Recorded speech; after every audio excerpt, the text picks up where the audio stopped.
Lên sóng căn nhà đẹp ngay trung tâm Sài Gòn, hẻm xe hơi vào tận nhà.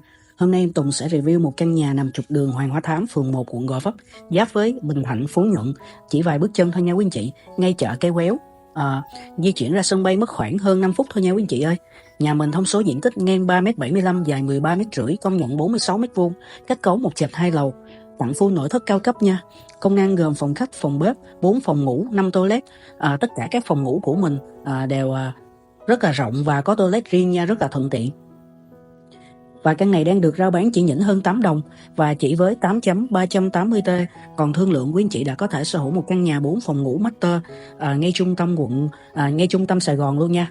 Nhà mình nằm vị trí đẹp, hẻm xe hơi vào tận nhà nha quý anh chị, cách hẻm xe hơi né nhau chỉ vài bước chân thôi. Và căn này thì sổ hồng riêng hoàn công đầy đủ, quý anh chị yên tâm mà giao dịch nha. Quý anh chị gọi cho em Tùng số trên đầu trang cá nhân để đi xem cũng như gặp trực tiếp chủ nhà thương lượng giá tốt để mình sở hữu căn nhà đẹp này nha quý anh chị ơi.